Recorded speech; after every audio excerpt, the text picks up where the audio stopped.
This is Atomic Shinobi and today I am going to narrate second and final part of what if Naruto was saved by a Digi-GOD after Sasuke Retrieval arc. If you enjoy this video, please like, share and subscribe to this channel. Now wasting no time, let's start the story. With a wave of his hand, the blonde replied, "It's okay. I've learned to heal fast. Besides, the life I led before coming here kept me busy." However, through his eyes, Seiko could see that the blonde was in pain. Following this conversation, Seiko took some cookies out of the oven while the two remained in a relaxed silence. As he felt the girl enter the room behind him, he called out, "Took you long enough, Rika-chan." Only to lose the cookie he was holding and get smacked in the back of the head by the girl. The blonde stood up and watched as the girl bit into the cookie, complaining, "Hey, that was mine." As she led the way to the backyard and shouted, "We'll be out back, Grandma," the red-headed girl responded, "Too bad, Blondie. Besides, that's what you get for complaining." A smiling blonde waved after her. Seiko grinned at the two teenagers' antics and said, "Okay, hun. Reminds me too much of my parents, but hopefully they'll make better choices. Any special reason you dragged me out here?" "Well, other than to do God knows what to me," the blonde said, turning to face the girl a step above him as he sat down on the steps outside. Rika simply replied, "I just wanted to know if you knew where your monkey was," disregarding the blonde's word choice. The blonde shrugged his shoulders and said, "Who knows? Probably out there courting Renaman." Rika replied, "That's my point," wondering where her partner was because she hadn't seen her since the morning. With a perverted smile, the blonde said, "Well, yeah, I doubt the two will be seen around here. I mean, do you want to hear what they're doing?" Rika's cheeks turned pink, and she said, "You mean they are?" The blonde cheekily replied, "What's playing chess?" "Yeah, sure," but he was able to catch the cookie fragment that was headed for his head. Even though she could hear the humor, the blonde calmly replied, "What, it's not my fault you thought perverted." However, he wouldn't rule out the possibility that the two were already at that point. Building relationships was much simpler for Digimon because there was nothing to be afraid of when you were constantly fighting for your life. Rika crossed her arms in front of her chest and shot back, "Well, I guess being around you makes others believe the only thing you say is going to be one of your perverted jokes." The blonde laughed and said, "Well, what can I say? It's fun watching you kids blush. You're my age, remember?" Rika blurted out. "You'd think that," the assassin shot back, laughing again. The girl raised an eyebrow and said, "And that's supposed to mean what? Don't tell me you still think you're better than me at Digimon." "Of course. But let's just say that's not the only reason and leave it at that, shall we?" he asked, looking her in the eyes after the blonde had laughed. As she took another bite of her cookie, Rika added, "You're not making this easy." The blonde, who was genuinely perplexed by the girl's statement, asked, "Making what easy?" The female tamer turned to face the pond and replied, "Assisting me in discovering your true identity." The blonde remarked, "Maybe that's for the best," as he glanced to the side and thought, "It should be. I've been messing around too much." Rika tried to look him in the eyes and said, "I don't see why that's helpful, besides why wouldn't I want to know more about you?" In his mind, the blonde replied, "Because I'm no good for you." He believed that Rika was worthy of more than an assassin. "Perhaps I am pushing her, all of them, to the limit." As he gazed up at the sky, the blonde thought, "Am I being selfish? I may not have some of my old enemies, but I'm still too dangerous to be around. Burying my bonds too deep into their lives. God, why must my life be so difficult?" After reviewing everything in his mind, the blonde half smiled and said, "I guess I do make myself too enigmatic, huh?" "Yeah, you think?" Rika said, grinning slightly. The blonde looked her in the eyes and said, "Then let's unravel this oh so troublesome problem for you. I'll do my best to guide you in the correct direction, but I might not be able to tell you everything. However, if you ever learn the truth, you'll probably never see me the same way." While trying to suppress the blush she knew her body was attempting to produce, Rika thought, "His eyes are so enchanting. However, he seems to be staring at me as if I'm the only thing he sees." With a half-smile, the blonde said, "You can start, you know." The girl pushed down her blush and lied, saying, "I was just trying to think of what to ask." The blonde laughed and retorted, "Sure you were." "All right," Rika said, turning to face him. "I suppose I'll begin with the simplest. How did you meet Flameman?" The blonde with a drop of perspiration forming said, "Maybe this wasn't such a great idea. Might as well go with the half-truth." As he started to consider how to twist it, the blonde said, "You could say that I fell right into him. I really doubt it, but I hope she makes it easy." In Gilman's shed later that evening, Takato stood inside the shed and watched his partner bury the dinner he brought him, thinking, "Oh boy, Gilman, you're definitely unique." He asked, "Why are you burying your dinner?" with a sigh. With no regard for the odd query, the reptilian Digimon merely replied, because then I get to dig it up later and eat it. Takato cheered and stood back up, saying, I had to ask. Logic is not your middle name. Nope, don't have a middle name, was the only answer he received from his partner before Guilman chuckled. Looking at the still, playful Digimon that was burying his dinner, Takato said, promise me you'll stay inside tonight, okay boy? After asking Guilman if it was him, he had already told him what was happening tonight. Fortunately, the Digimon didn't appear to be the prankster. Okay, was Guilman's reply as he kept digging, which naturally made his partner smile. The brunette thought, there's no way it could be you boy. As Takato took his leave, Guilman called out, I'll see you tomorrow. When Guilman eventually looked up and waved his tamer off, he called out, okay, Takato. Guilman felt another presence after a few seconds, but he turned to see Impmon and yelled, hey, as he approached the smaller Digimon and inquired, did you come for more bread? Sorry, but I just finished burying it. Impmon simply said, sarcastically, hoping it'll grow. Guilman put a claw to his cheek and cocked his head to the side, saying, oh, I never even thought of that. I was making fun of your pineapple head, don't you get it? But how could you? How are you going to lean anything locked up in this stupid cage? Come with me, my little red disciple, and have some fun, Impmon said, turning around and pointing a finger at Guilman. With a perplexed expression, Guilman asked, me go with you. With his arms folded across his chest, Impmon said, that is if you aren't afraid of the dark. Dancing, immediately, Guilman said, not afraid, not afraid, not afraid. When Impmon heard this, he leapt from the hut and onto the stairs, yelling, good grief. He then turned to face Guilman and said, chicken. Don't like chicken. Guilman simply cocked his head to the side. Takato said promise me you'll stay inside tonight so I stay. Takato told me to stay inside. If Takato told you to set your foot on fire, would you do it? I think not, so why listen to him this time, Impmon said with an exaggerated sigh, then turned to leave, saying, forget it, you're no fun. Guilman appeared surprised by this statement, but I am fun, really. After giving it some thought, he simply let the Digimon go and went to retrieve his dinner once more. As Guilman muttered, Takato told me to stay, so I will. Park Shinjuku as he shoved his hands into his jacket, the blonde muttered, that girl is going to be the death of me. As she continued, Rika had made him invent every single response to her questions. However, he declined to directly respond to some of her inquiries. To be honest, I've been questioned by ruthless shinobi in the past, but Rika gets the ramen with the fucking questions. The blonde thought this as he started to open his senses and search for his two-way digital partners. The jailer found them nearby and started to walk over to where they were. Got you, he called out. As he felt them in a more isolated area of the park, the blonde added, Flamin', don't tell me you did it. He wouldn't rule it out, but if they did, that would fully account for their absence for the day. However, his train of thought was cut short when he noticed a couple holding hands in front of a fountain, before he heard the words, lousy overgrown lizard, refusing to come out. Oh well, this will cheer me up. Coming from the direction of the bushes, he was simply going to move around them. But before the Digimon emerged from the bushes and frightened the couple away, a tiny ball of fire appeared and started to circle them, shocking them. The blonde swiftly looked at the Digimon and discovered its name as it exclaimed, oh man, the look on their faces was priceless. Choosing to make his presence known, the blonde simply yelled, pathetic. Impmon glared at the now approaching blonde and exclaimed, what you say brat? The blonde, who was standing a few feet away from the pint-sized pyro, responded, you heard me. I said that was pathetic beyond belief. This would explain though why I wasn't able to detect you when you arrived. And that would be what? The agitated Digimon questioned. Normally he wouldn't be so resentful of a Digimon, but the little brat was playing with people in the wrong way. You're so weak and such a coward that you weren't deemed a threat, he taunted the blonde. Looking down the blonde, Impmon snarled, shut up you retarded monkey, and added, besides this coming from a pathetic human. The blonde was baited with the words, well, why don't you try to take me out? And, well, unless you're scared. Impmon growled, oh you're asking for it, as he gathered a tiny ball of fire in his hand and yelled, bada boom, as he directed it at the blonde's face.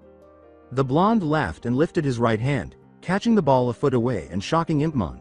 Is this really all that it is? No wonder you can control it, it barely has any power, the blonde said, gazing into the flame.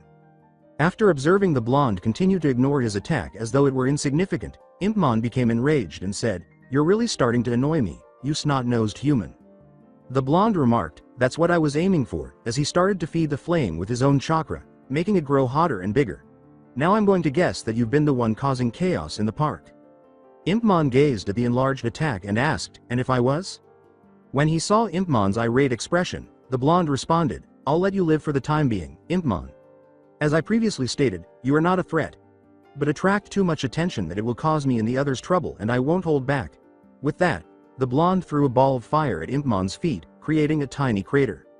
Impmon shouted as he picked himself up, Hey, where you going? We're not done yet, so come back here. Alternatively, do you fear that I will digivolve? At the blonde's pulling away. As he continued to walk, the blonde called back, Oh, yes, we are. Give me a challenge if you really want to fight me. I'll prove to you that I'm the most powerful Digimon in existence. No one will ever consider me weak again because I'll digivolve. Impmon exclaimed as he vanished in the opposite direction of the blonde. Alongside Naruto after his cautious Digimon, the blonde kept forgetting about the Impmon problem. That is, until he could clearly smell what had happened. Oh no, Flamin', if Rika finds out, she's going to kill me. As he passed through some bushes and discovered the two Digimon at the base of a tree, he called out to the blonde. Hey Naruto. Flamin' waved sheepishly. You couldn't keep yourself in check, could you? The blonde shook his head and asked. Although Renneman raised an eyebrow at the declaration, Flamin's suggestion that, I take you much after you, made him laugh. No, you don't, you moron. At least I'm able to control myself, yelled the tamer as he gave Flamin a light sidekick. Added the blonde and attracted the fox Digimon's attention, saying, Hey, we're getting off track. I had actually come to look for Renneman. She's worried since she hasn't seen you in a while. Renneman glared at Flamin and said, Hey, it takes two to tango. Shoot, I knew it should have left earlier, Renneman said. In an attempt to allay the Digimon's fears, the blonde added, Don't worry about it. I've been with her for the majority of the day. Has she been safe? Renneman said, Well, I should get going anyway, and got to her feet. Flamin grinned and added, We'll come too. I mean, I can't let you go home alone. As he gave his partner a bonk, the blonde exclaimed, Cool it, Romeo. But yeah, we'll go. Renneman leapt to a branch and exclaimed, Well, then I guess I'll see you there. Flamin jumped after her, asking, What if we can just run it? Well, aren't you going to go with Naruto? In response to her worry, the blonde exclaimed, I can handle anything that comes at me, Renneman. In addition, haven't you ever heard of runners? The blonde asked, startling her with his leap to the branch. As he moved through the park and felt them following, the blonde exclaimed, Come on, aren't you two coming, or do I have to use cold water on you guys? The blonde looked into the trees and thought, I'm not sure if it's a good idea to let her see me do this, but this might be what it takes to finally show them I truly am what I say I am. At last, the blonde decides it would be best if they began to piece together at least a basic understanding of his true abilities. Just in case he had to decide. Renneman watched the blonde move quickly and questioned, How is he able to move like this? Flamin laughed before responding, Simple my dear Foxy, he already told the kids he is shinobi, a ninja, but Renneman gave him a disbelieving look. What, I'm telling the truth? Flamin yelled, gesturing with his hands. Forget it, they won't understand till they see it with their own eyes, the blonde said, laughing. Park Shinjuku. After his run.in with the shinobi, Impmon wandered the park and muttered, Lousy human, I'll show him. However, Impmon quickly saw a digital field appear and exclaimed, That's more like it's someone's bio. Emerging. He then ran up to it and leapt on top of a gazebo. The big Digimon in the digital field caught Impmon's attention. It had two sets of wings, the larger of which appeared to have some holes in it, and it appeared to be some sort of large, black, demonized dragon. It had 4 glowing red eyes, 2 bat wing like ears, and 5 crimson claws on its hands and 3 black ones on its feet. Hey, you there. 4 eyes, what you doing, huh? Aw, I'm so wee little baby Dramon can't get out of da mean old digital field. Haha, guess you're not so tough now, are you, haha? What do you say to that, huh? Not a thing. The demonized dragon, like Digimon, just narrowed its eyes before roaring loudly, which made Impmon laugh a little. Oh, I'm so scared. Ah, big mean big Babadramon gonna take Impmon's head off. That's so sweat. Impmon then spoke again. Impmon's eyes widened as the demonized dragon, like Digimon, began to move through the digital field. Ah, come on, I didn't mean it, I'm laughing with ya. The Digimon then chuckled darkly before striking the side of the gazebo, knocking Impmon off it before taking off into the sky. This is what's called a tactical error, Impmon thought as he glanced up at the Digimon. Naturally, this triggered the tamer's Digimon and their D-arcs, which led them to start moving quickly in its direction. Rika's house. The blonde let himself fall and entered Rika's backyard, where he saw her waiting for him, after landing on the roof of the house across from her back gate.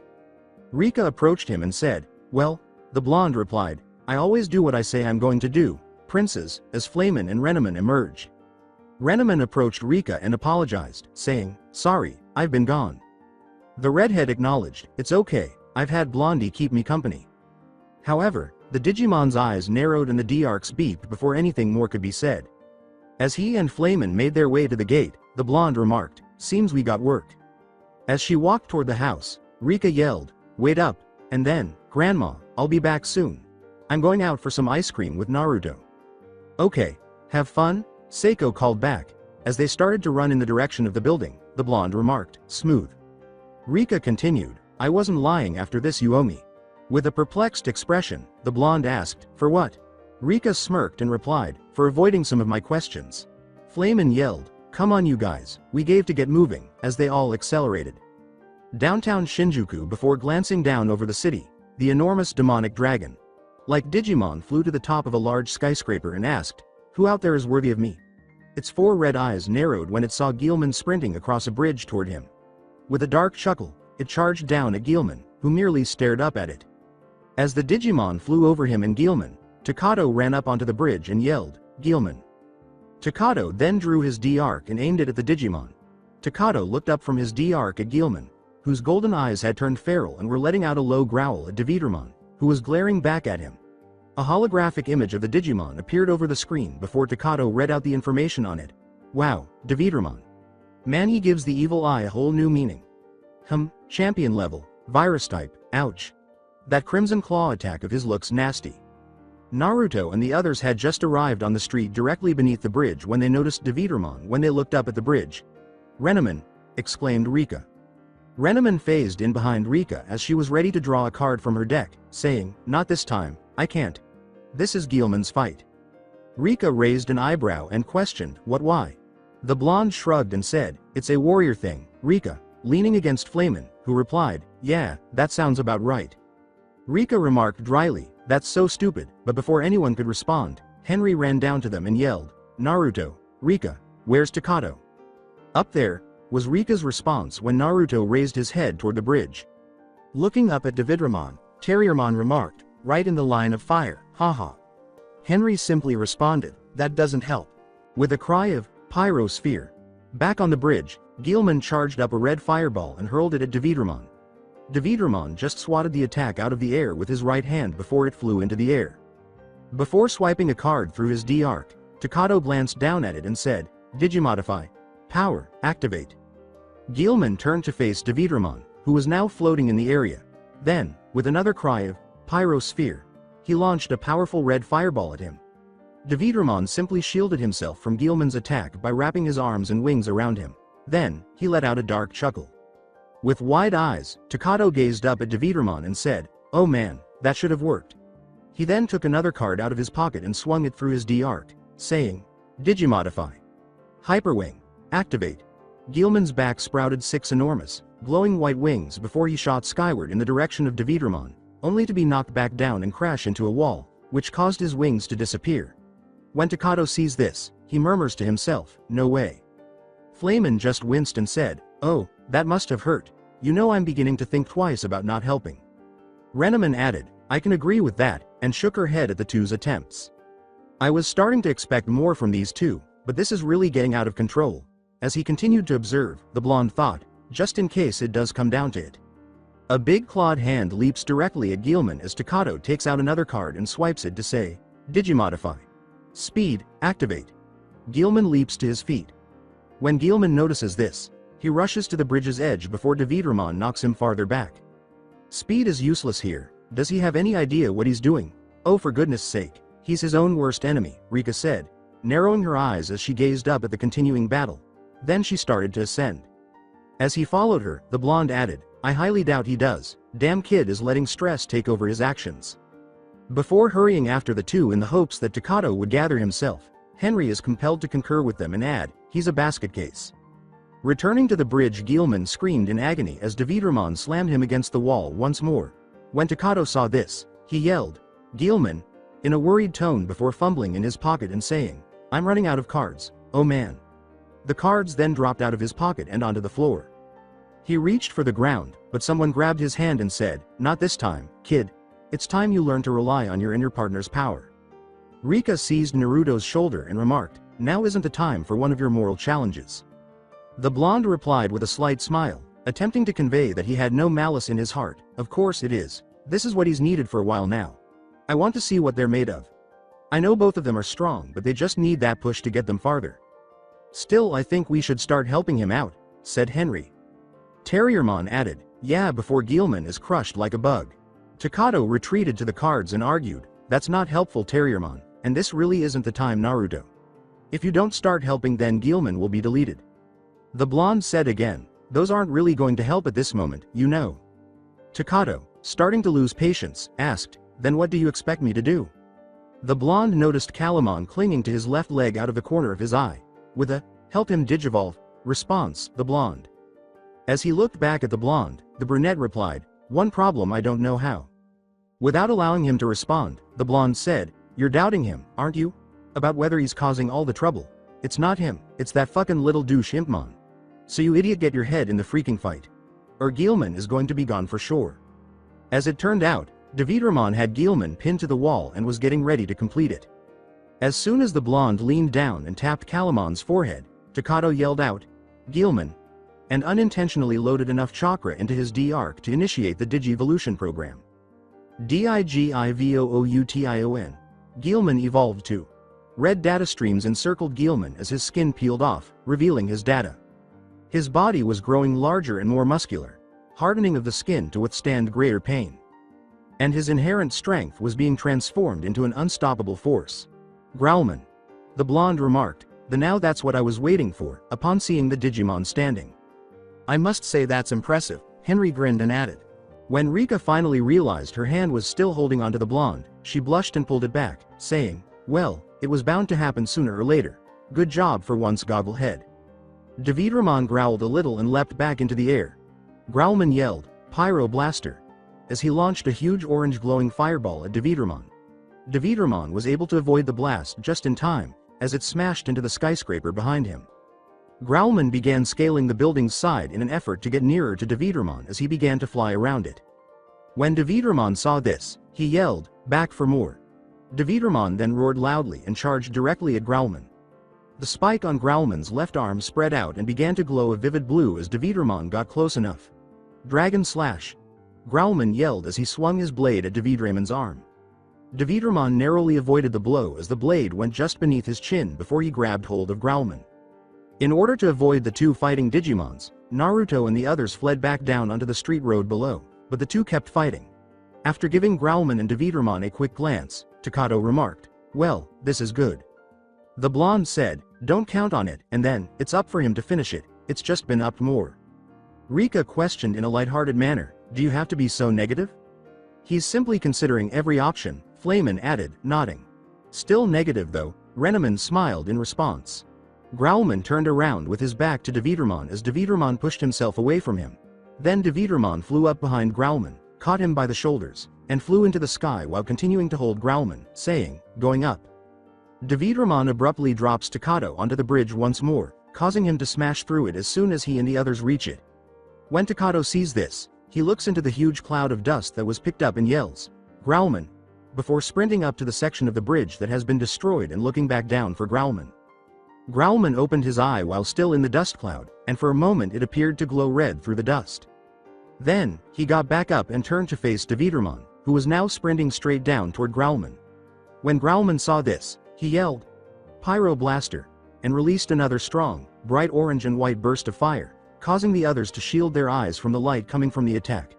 Davidramon was struck directly by the fire blast, which broke him up into red digital data flakes before turning blue and being absorbed by Growlman.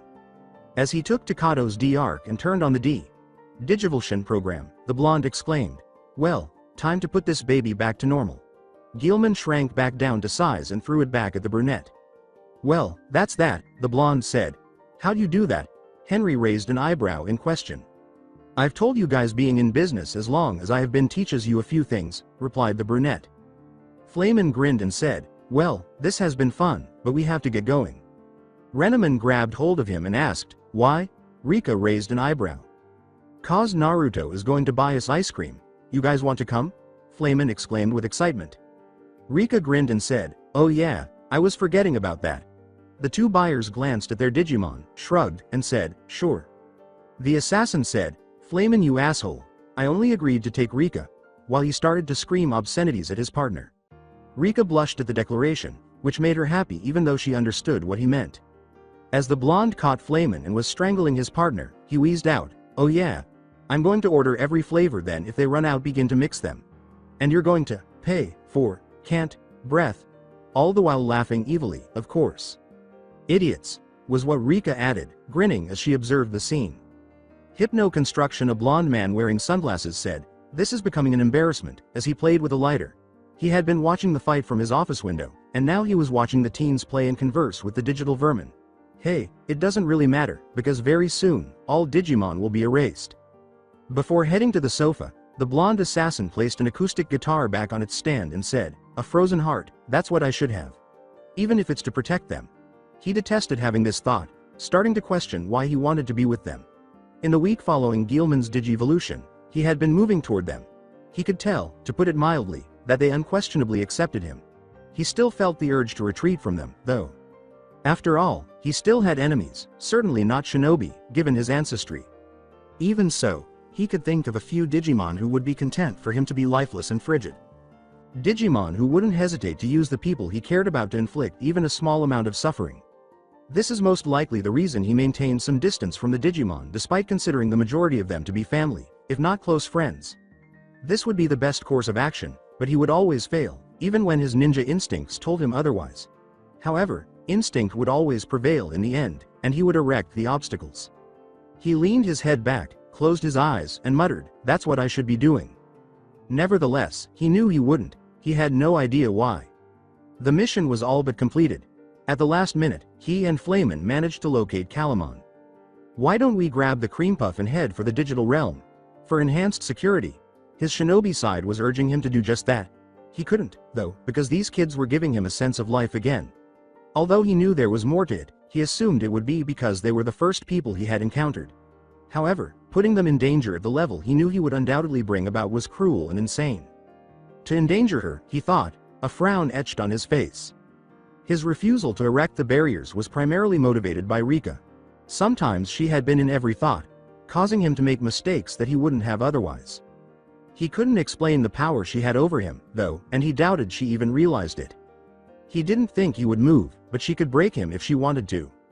Even though he knew he might be the one bringing the danger to her, there was something about her that made him want to keep her safe. Furthermore, he was unable to forgive himself for that. At least she deserved better than him. He felt like a sadistic bastard for it, but he knew he couldn't leave her. She was susceptible to the suffering he could tolerate. She and the others were helpless human teenagers who were easily broken. His words were, "Damn it all to hell," as he sat up straight in his chair. This line of thought left him completely bewildered. As he entered the room holding a sandwich in one hand and another on a plate he handed to his partner, he asked, "Are you still unable to decide?" As he bit into the snack, he confessed, "I'm willing to fight off a few ultimates if it will make the voices in the back of my head shut up." It was true that he wouldn't have any issues if it weren't for the damn shinobi senses. The pyro shrugged and said, "Oh well, I guess it keeps things interesting. I guess I do have an insane partner," he said. Flame shot back the blonde with a displeased expression, saying, "I really don't know what the next step is." "The fire," attributed Mon responded, "I don't see what the big deal is. Can't we just sit back and kick ass when the time comes? This place is like a huge sign of power to others. Why do you think they have started to emerge here?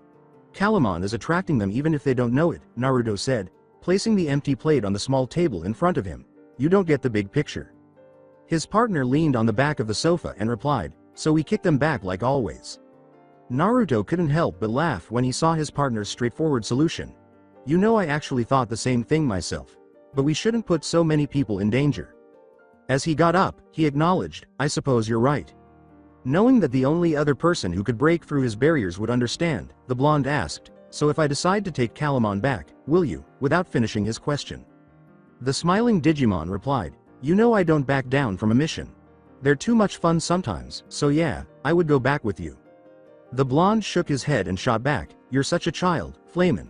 He secretly hoped his friend would be self-centered. "And your mate? Will you leave her behind?" He was entitled to some joy. As an afterthought, he added, "Besides, I could use Dataman's portal to come back and visit." "Oh, trust me, she wouldn't like it, but she would understand. Heck, might get slapped though." The assassin acknowledged, "I suppose you could," but he was unprepared for his partner's subsequent inquiry. The blonde couldn't tell if he was kidding by the seriousness of his tone when he asked, "So would you leave your mate?" The blonde started to object, saying, "She's just a good friend, Flame, she's not my mate." "Bullshit," Flamin shot back, dismissing the attempt to conceal the fact that his partner was falling for the redhead. "Get your head in the game, Naruto. You like her, she likes you. Get a room and get to work, though use protection. Don't feel like being an uncle quite yet." However, because the nin was still in disbelief over the statement, he did not receive a response from the blonde while he waited. Flamin went for the door, but Naruto yelled, "Oh, fuck this. I'll be going out for a few hours. Call if you need me." The assassin screamed, "Flamin, get back here, you little bastard," in frustration at the casual way he had phrased everything. Although it sounded as though he was only interested in her body, he wasn't bothered by the suggestion of having sex. "Get back in here so I can wring your neck." His digital brother laughed from the rooftops and vanished, calling back, "Try later." The blonde muttered, "Stupid idiotic baboon," as he was abandoned at the door. He chose to get some fresh air because he was still too irritated to remain in the tiny apartment. With a sigh, he reached for his abandoned jacket on the couch. He sighed as he hurriedly shrugged it on and turned to face the open door, stopping at the table where a lamp was on. He quietly drew out a dark gray scroll from a drawer and tucked it into his jacket. "Guess I better carry protection just in case." Downtown Shinjuku, Rika turned up the volume on her iPod and sighed as she kept walking down the street. Even so, she was unable to concentrate on the lyrics that were flooding her mind. Rather, the laugh of the blonde fool who had transformed her life in so many ways tormented her thoughts. The same fool who tormented her nightly dreams. In fact, she was beginning to believe she was going insane if all she could think of was his endearing face. She still felt the need to have him by her side even after seeing him virtually every day for the past week. Because he was, in fact, the person who had been with her over the past few days, but he wasn't. He would converse with her as if he were physically present, but when she looked into his eyes, it seemed as though he was not. She had questioned him about it, and they had even argued a few times about it. But he had continued to make excuses and assure her that it was nothing. She turned and muttered, "Stupid jerk. Why couldn't he just tell her, really?" She believed he had already come to trust her. No, even though he was still problematic due to his past, she was aware that he already did. She halted and silently cursed the blonde's stubbornness while letting out another sigh. It was a very plausible thought to say aloud, "Maybe I should go and visit him or something." The only issue, sort of, was that she had no idea where he lived. However, Renaman most likely did, and she was only a quick message away. However, she sensed a presence behind her before she could mentally connect with the vixen. As she turned, she saw that there weren't many people on the street, just a few shoppers. However, it was the small cream puff before her that caught her eye. With innocent eyes, Calamon looked up at her and said, "Hi," with joy. Hey, Calamon," she said, smiling slightly at the sight of the diminutive man. All right, so she might have detested cute things and would have done anything to avoid them. Calamon, however, surpassed all previous standards of cuteness. Naruto had helped her remember yet another thing. In reality, he was like the antidote to the poison she had consumed years before. He was assisting her in reviving the aspect of herself that she had suppressed ever since her parents' separation. She jolted out of her reverie and grinned down at him. "You know I don't have any food with me." He simply smiled at her and went on, "That's okay. Wanna play, huh?" Before bouncing along the path in Rika's direction and leaping into her arms and saying, "Here I go." As she attempted to control him, humor crept into her voice and she asked, "What do you think you're doing?" "Eskimo kisses," he replied, bringing his face closer to her as if it were the most obvious response. She patted his head and mumbled, "It figures. He was simply too adorable for his own good." However, there were other aspects of her that were beginning to come back into focus. If she was starting to become much more understanding of her mother's antics, she owed Blondie one. This was mostly because he made fun of her short fuse and advised her to let it out. She still had a limit, but fortunately her mother hadn't tried to push it, so it worked most of the time now. She assumed that she was simply grateful for the opportunity to finally see her former self. Additionally, she assumed it wasn't too bad. In some respects, she also missed herself. Something she missed was smiling defiantly. She surmised that she was using ice to incapacitate herself as a coping mechanism for all the pain. Even so, she felt as though Naruto had thawed her out, her own son. A voice called out, "Rika," and she was startled out of her reverie. She loved her mother so much that she would be by her side just by thinking of her. She smiled warmly at her as she waited for her to come to her side.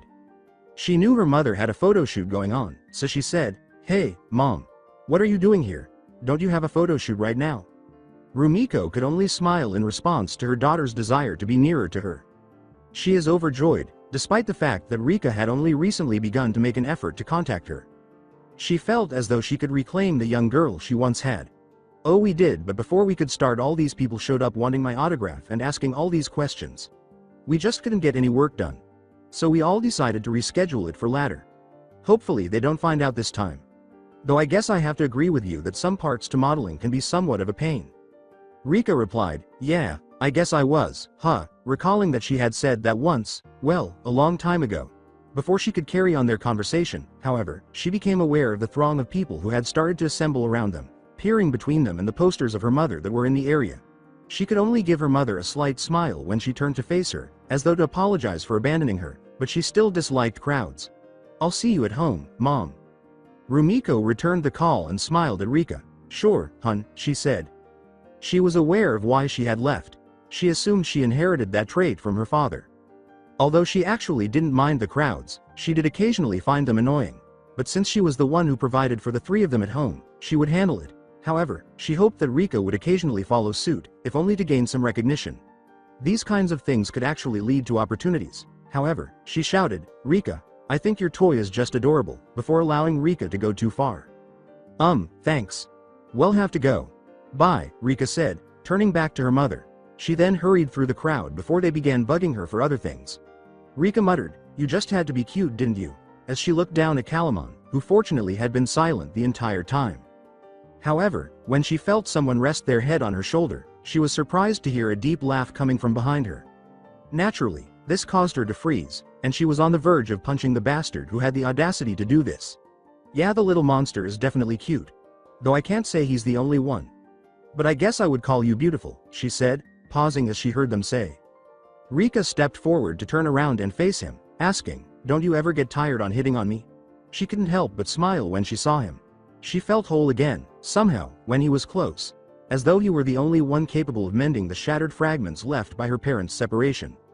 The assassin answered honestly, striking a contemplative pose before grinning at her. "Well, among other things, there are those uniforms I like.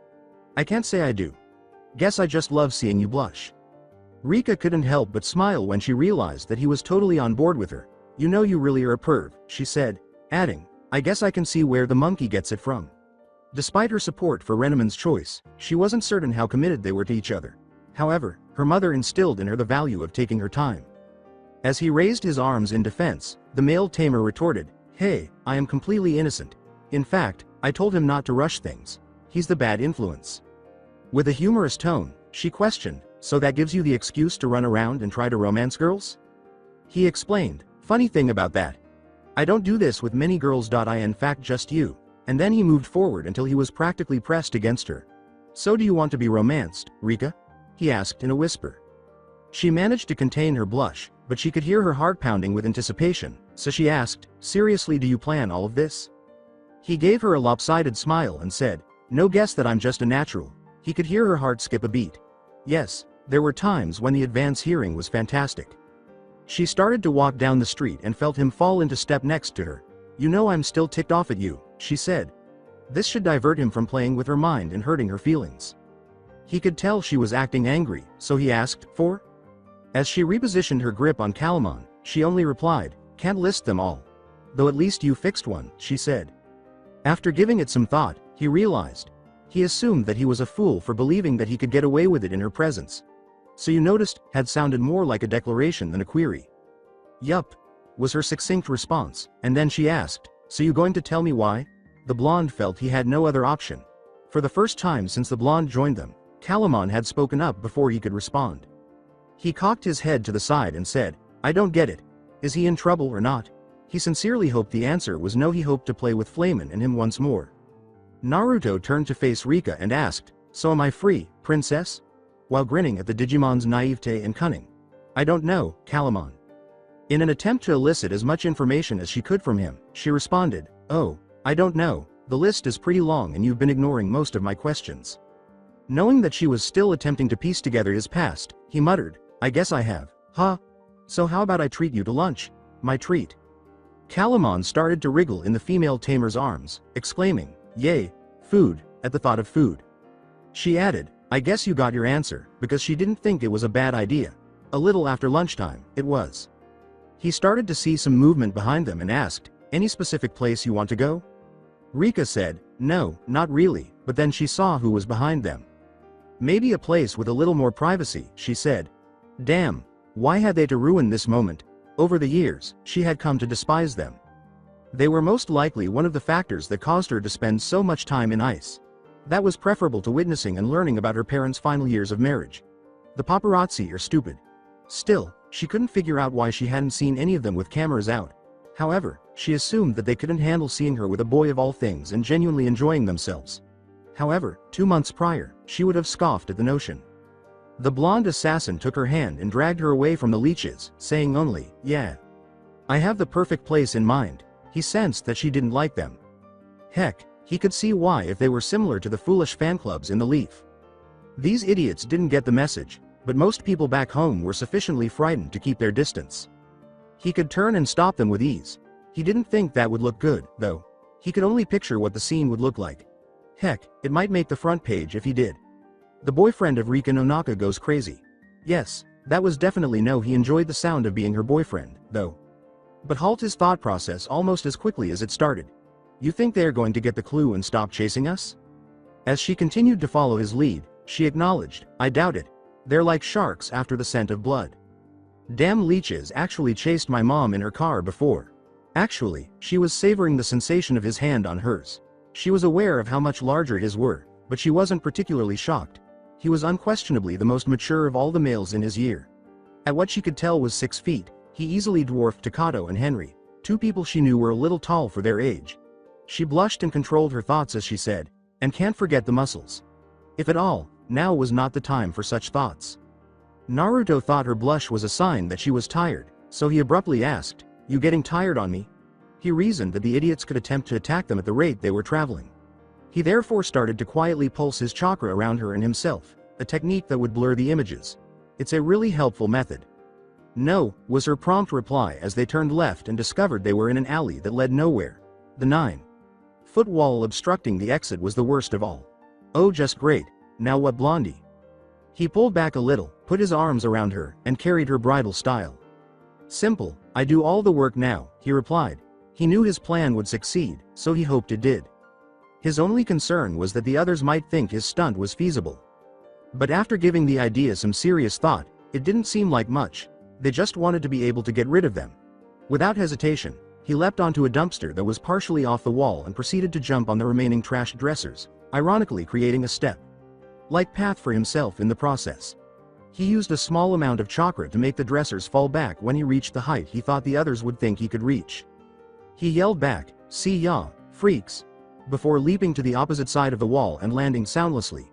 He chuckled as he glanced at the girl in his arms, who was still holding Calamon firmly and had her eyes closed. He said, you can open your eyes now, princess, as he disappointed her. She poked him in the chest and yelled, you idiot, you could have heard us. He simply replied, but I didn't.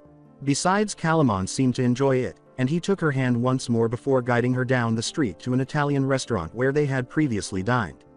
As he escorted them inside and waited for them to be seated, she inquired, and if we did end up getting hurt? It was fortunate that it was before most people went out to eat if this is where the blonde took them. Seeing her turn away to cover her blush, he smiled and said, I don't think that I can hurt you anymore. He wished it would remain that way forever. However, I also detested guiding her in this direction. The plan was for him to erect a wall between them. He was doing the exact opposite instead. He smiled at the hostess and said, table for 2, and if possible could you give us a booth? Rika turned around and saw that the girl was only slightly taller than her and not much older than either of them. However, the curves she had gained during puberty easily allowed her to reach her full potential. But when Rika saw the girl glancing at her blonde companion, she couldn't help but narrow her eyes. Sure, the girl said, leading them to a circle of empty booths. How's this? She asked. Perfect. was his warm reply as he let Rika sit down before scooting in on the other side. "Thank you," he added, giving her a heartfelt smile and his eyes glimmering with appreciation. As she stumbled away, she said, "Your server will be right out." Apparently, Rika wasn't the only girl who was swayed by his charm. "You shouldn't do that to every other girl you see," she said, "it's hardly fair." He asked in a bewildered tone, "Do what?" because he wasn't actually attempting anything. As she pushed Calamon aside, she only said, "You know what you did." "It's called being nice, Rika. Besides, I barely even said anything to the girl," the blonde said after realizing what was going on. As she petted the Digimon by her side, the redhead replied, "Trust me, the way you look and the way you look at girls has them filing in every other word themselves." He was genuinely interested in her response when he asked, "So do I affect you the same way?" "Sometimes," she confessed, blushing slightly, "except when you're annoying." He retorted in a dramatic tone, "You wound my heart," as he noticed the server approaching. He asked, "You okay with pepperoni?" and got a nod. Rika turned to face the server and saw that it was another girl who appeared to be about the hostess's age and had a strikingly similar figure. Her expression was one of anticipation. It appeared that the hostess had warned her, and she showed no signs of disappointment. And Rika had been extremely annoyed by that. "However, why should I? I don't have a boyfriend." She smiled at the blonde and said, "Hello. My name is Ashley, and I'll be your server today. What can I get you to drink?" Furthermore, Rika was aware that she was currently only talking to him. But rather than saying anything, he looked at his female companion as though to signal that she should speak first.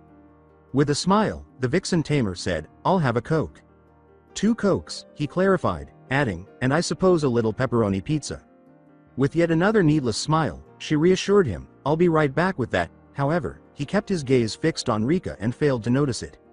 As she watched the girl leave, she questioned, "Are you not feeling cold?" "I guess it's a curse. And I thought being a ninja was the only thing I had on the guys." "Oh well," Naruto said, receiving a nod in response. "You still on with that?" she inquired in a humorous tone. Naruto went on to explain, "Well yeah. That's how I made that jump. I was born to be a shinobi." Rika smirked at him and said, "Yeah, and I was born to be a model like my mom." He yelled, "Hold that thought," as he saw the waiter leave their drinks and informed him that their order would be ready shortly. He thanked her for it. "Sorry about that, what were you saying?" The agency her mother worked for even sent her a message through her mother asking if she was interested. "I was just messing around, you know," she told him, but she went on anyway, saying, "Well, at least that's what every other fan of hers says." He allowed the Digimon to take a sip of his drink before asking, "And you don't like the idea?" As she took a drink, she said, "I'm not sure. I mean, when I was little, yeah, though I also wanted to be a singer. I guess I really have no idea." "You may not know what you want right now, but the choice is yours, Rika, and no one can take that away from you." Take the word of a ninja that didn't have much of a choice. She could only say, "Thanks," after hearing how much heart he had put into his support, nearly leading her to accept his irrational claim to be a ninja. As he noticed her perplexed expression, Naruto remarked, "I could see why though. You're absolutely undeniably beautiful, Rika." Despite her blushing cheeks, she shot back, "Oh shut up, Blondie," but he continued to laugh. "Though I do have to argue with them about comparing you to your mom," he continued. With a frustrated tone, she questioned, "Do you really want to cross that line?" In an effort to defend himself, the assassin retorted, "Should have let me finish, Rika. I only say that because you surpass her in so many ways in my opinion." Rika took another sip of her Coke in the hopes that it would calm her down and said, "You're getting corny on me, Blondie." The jailer apologized and went on, "I guess I really can't help myself around you." It was true that he wanted to stop everything the whole time he was with her. However, his thoughts and body behaved impulsively. Although he was powerless, he didn't think it would have helped him much. He was unsure of which side he wanted to win the war that had already begun inside of him. He was startled out of his reverie by her inquisitive gaze. "Just forget about it. The food is here anyway." Tower of Hypnose Yamaki gazed at the screen before him, still playing with the lighter in his hand. He had to complete this new program quickly, prior to any of the pests starting to do significant harm. The anomalies and all of the issues they brought with them may disappear once this program is completed, preventing the loss of important data and averting catastrophes before they happen. These animals have been responsible for numerous mishaps and disappearances. He just needed to add a few more pieces to finish this program so he could utilize it to its fullest. However, those winning kids always managed to be a few steps ahead of him whenever he was on the verge of accomplishing it. Out of all of them, the blonde one was the most problematic. He demonstrated a great deal of understanding of everything related to the anomalies, which was surprising for a child who was meant to be unaware of what was actually going on. Based on his observations thus far, he and his companion were able to identify the irregularities prior to the field's appearance. Unexpectedly, he and his pet were able to solve the issue more quickly, and by the time his agents got there, the fields had started to disappear. However, he was taken aback by the teenager's ability to carry himself. The way some of his men carried themselves showed how confident he was in his skills. He had his intelligence team gather information because he had suspicions about the child, but they were unable to find anything. He added, trying to focus on his program again, almost as if he appeared out of thin air. However, the brief exchange he had with him continued to reverberate in his mind. 3 days ago, a flashback on a quiet night, Yamaki had a group of his soldiers ready for what he hoped would be the last component of his ambitious plan. He hoped that the time frame would prevent the crazy teenagers from showing up, even though it was already well past midnight and he would normally be at home. However, he and his men could see the field vanishing as they arrived at the edge of the park's tiny clearing where the anomalies were supposed to be. 2 figures were standing in the center, and he could tell right away that one of them was digital garbage, but the other was human. However, he had some sort of weird armor on his arms, shins, and chest. He wore black combat boots, black gloves that reached his elbows, and black cargo pants with a sleeveless shirt underneath that. The Fire-style Digimon looked around and saw that they were surrounded, whispering, "Well, it appears we've attracted some attention." The teenager put on the black mask that covered the lower portion of his face and clipped his Anbu mask to his belt, saying, "After all, we're just doing our job." His partner asked him, "Are you sure? These fools don't seem to understand that." The blonde shinobi nodded to his partner and said coolly, "Mind calling off your men? I don't want to see them hurt." "And what do you suppose you're doing, playing superhero?" he asked, disregarding the young man's suggestion. In contrast to his typically humorous tone, the blonde said, "I don't have to answer any of your questions. I won't repeat myself. Tell them to lower their guns. Now," he added coldly, growing irritated at the weapons being aimed at them. His men lowered their guns slowly as he gave the signal. In that moment, Yamaki thought he was saying, "Now answer my questions," to someone more intimidating than the teenager. The assassin responded curtly, "I couldn't let them wander out of the field and cause any damage. As for the armor, sometimes it can get rough. I was doing my job." With a frustrated tone, Yamaki questioned, "So what? You think this is some kind of game? Is that what it is to you?" The only thing the digital partner said before the man in the suit gave him a death glare was, "Shut up, you're giving me a headache." As he said this, he and his partner brushed him aside, leaving him standing in the middle of the clearing. "Not at all," the jailer added. "Look, this job I do is of the utmost importance. So I can't have you slowing me down with all your stupid questions. After all, if you can't seem to keep up with the Digimon, step aside and let me. Actually, please do.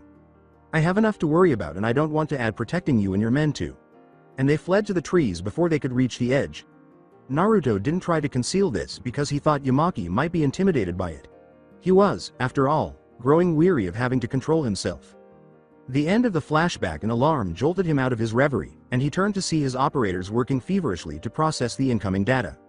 Riley yelled, "Sir, we have a large amount of data coming in," as she started to launch programs. As she examined them, her partner added, "Multiple targets confirmed." Yamaki got out of his chair and commanded, "I want a tracer put on them. Now." It was never good luck to have more than one of those beasts. As she continued to try, Tally replied, "I can't secure a lock on them." Riley typed away, saying, "It's no use, they're going to emerge." Yamaki started to consider all of his options and commanded, "Use Yugoth. Stop those things." "It's too late, sir, it's already begun. Full breach estimated in 60 seconds, replied Riley. At this point the application of the Yugoth program could be extremely dangerous. As he went on, Yamaki yelled, "Don't question me. Circumvent the safety grid and release the program. Those things are ticking time bombs. Apply." Both women hurried through the required procedures, following his instructions. Riley exclaimed, "Confirmed. Yugoth has made contact with the Wild Ones," as she was taken aback by how well it went. Yamaki added, "Make sure they're completely destroyed. I want nothing left," and got a confirmation. Tally said, "Sir, we have a problem." With a frustrated tone, he questioned, "What now?" Riley clarified, "The anomalies, sir, seem to have absorbed the program." Yamaki exclaimed, "Impossible." But she cut him off with, "Wait, sir, they seem to have started to break down. The program seems to have finished them." That's how easily the damn things were able to take it down. Before issuing his orders, Yamaki gave it some serious thought. I want a full report on the effects on the real world, and I want you to keep a close eye on this just in case. After receiving a pair of yeses, he proceeded to work on his own project. If each bio emergence was beginning to gain strength, these rodents were begging to cause too much trouble. He had to complete this program immediately. Italian eatery. When he saw her pout at him, the blonde couldn't help but laugh. He tried to say, Rika, please be reasonable. She retorted in a frustrated tone, why should I? You haven't. He was getting sick of her searching for his past, so he replied, my past should just be forgotten. Usually, this was where they argued about everything. The vixen tamer questioned, why should I? It's important to me. He took a sip of his coke and asked, why would something as trivial as my past mean so much to you?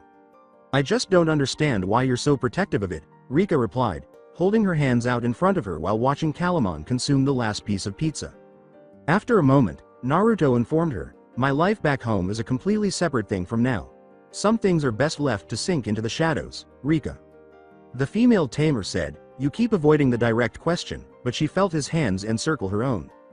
He rubbed the back of her hand with his thumb and acknowledged, that is the point. She asked, are you trying to get on my nerves? But couldn't help but smile. No, he replied, then went on in a calming tone, but you won't give up, will you? Without missing a beat, Rika replied, not a chance. Don't see why you need to know more, the brunette replied. You've already heard what I told your grandmother. I still feel you're hiding something, she stated, like you're changing something or keeping something out. Oh, was all that escaped his lips as he considered what she had just said. He was aware that she was intelligent and occasionally able to spot his lies. Damn his luck, though. Mind if we continue this somewhere else? As she began to suspect the nin was attempting to flee, she responded, you can't get out of it this time, Blondie. I just want to get out of here before it becomes too crowded, Naruto said, not trying to dodge. Not this time. It was true that the restaurant was starting to fill up. The redhead threateningly said, okay then, but no funny business. The assassin said, yeah sure, in a weary voice, and then he called the server. How are we doing? She inquired, smiling encouragingly at him once more, clearly unfazed by his lack of regard for her. He said, we're ready for the check actually, in a tone that was far lower than his previous one. Even as he made an effort to control his emotions, the pressure of the conversation affected his tone. As she removed a small leather folder from her apron, he replied, sure, here you go. Before saying, keep the change. And thanks for everything, he swiftly took the folder, glanced at the price, and discreetly removed a few bills. He then held out his hand for Rika to take as he led her outside. However, Calamon left as soon as they got outside, stating that he would check to see if Guilman wanted to play. After a few minutes, he released her hand and walked down the street next to her, asking, you okay? The blonde replied, yeah, just thinking, while glancing down the street. This area ought to have a park. She started, I apologize if I pushed you too far, but Naruto quickly took her hand once more and lightly squeezed it. As his tone softened, he urged, you have nothing to be sorry for. I'm just thinking how you're right in a way, he said. When they got close to a small, uncrowded park, she said, so you'll tell me now. As they leaned on the trunk of a large tree, he led her into its shadow and said, I don't know. I'm starting to think this is another one of your ploys to get out of answering me. But it's not. Not this time. I just want to know something before I decide anything, he told her, adding that if he were in her shoes, he would feel the same way. She muttered, anything, and felt her heart quicken when he abruptly put both of his hands on the trunk next to her head. He used his body to hold her in place. She was forced to look directly into his eyes, and he only asked, who am I to you? He must have known. Right now, everything else was so insignificant. He wouldn't move if a full-scale conflict broke out between the Digimon and humans, as far as he was concerned. He would simply put an end to it later. Furthermore, the barriers he had attempted to erect between them were now wholly ineffective. However, he experienced a surge of power as he attempted to give her his whole attention. He sent out the alarm, hoping his partner would take his time, while silently cursing in his mind, they can burn in hell. When Rika finally managed to control her breathing, all she could say was, W. What? As his voice started to become emotional, he urged, you heard me, Rika. From what you do know about me, who am I? Am I a hero, a lunatic, or just your damn average pervert? Just please, tell me. As the vixen tamer acknowledged, I don't know. You're so much of an enigma that at times it's hard to tell. As he took in her image, he pleaded with her, please try. every little detail that someone else would ignore. The way she appeared so relaxed and comfortable having him so near her. How someone could be so comfortable with an assassin made him want to laugh. She smiled and continued to gaze into his ocean blue eyes, saying, "It's so hard to even describe you. You can be such an idiot at times and be such a perv." She then recalled how he had saved her from those men, adding, "Strong too even if you hide it most of the time. I guess you're that idiot of a hero every little kid wants to be when they grow up." He leaned his head down until it touched the top of her head and muttered, "This makes things so much harder." This was her thought of him. She had to say that a hero is something that an assassin can never be, out of all the things she could have said. Blood had tainted him. He was all too familiar with this. But she did, and when he heard that, a part of him was happy. But his soul was troubled. If she found out, if he told her, about his past, whether it was tainted or not, would her feelings remain the same? If only you knew. "I wish I did," she whispered, putting her hands on his shoulders and smelling him. She wanted to put her arms around him for some reason, but she would be content with this. For 1 minute, he only said, "I know you do," before adding, "And I want to tell you but." With a weary tone, she concluded for him, "But you won't." He raised his head to meet her eyes and said, "I keep breaking promises, huh?" "Yeah, but I think I can wait for a bit more." The Jinchurki's voice was full of conviction as he concluded, "But I will tell you everything. I just need time." Rika stabbed him in the chest and threatened, "You better namikaze, because I don't think I'll give you another chance." He responded, "That's good to know," and he laughed a little when he heard her threaten him with his last name. It was very uncommon for her to do that, and when she did, she would probably carry out any threat. Danger. Gosh darn the breach. He felt another surge of energy and said, "I'm sorry to cut this date short, but I have to go." "Do you think you can make it home by yourself?" he asked. With a matter of fact tone, she said, "You do remember I'm 17. I'm sure I can get back home on my own. And this was not a date." He started to say, "That's what worries me," but then he felt someone above them and looked up, saying, "Actually you'll be okay." She could see their two partners sitting on a branch above them when she followed his gaze. Their faces were etched with knowing smiles. The Nin laughed at his partner's expression as he said, "Hello Renaman, bum sorry to cut your date short but something pressing came up." Flamen grinned and said, "Yeah, you better be sorry, however, I do have to wonder what's been going on without either of us here to chaperone you two. Seems you've been busy, Naru." Rika blushed slightly at the sight of her blonde friend so close to her body. Actually, there wasn't any space at all. Rika pushed him away quickly and twisted around the cage of his limbs. Even though Renaman was grinning at her tamer, she only said, "Don't tease Flame." Naruto's tone had lightened a little, but he still reached out to grab Rika's hand that was aiming for his head and added, "Yeah, that's usually my job." Naruto held her hand tightly in his and yelled, "Renaman, I know I don't have to ask but make sure she gets home safely." He was unable to stop worrying for some reason.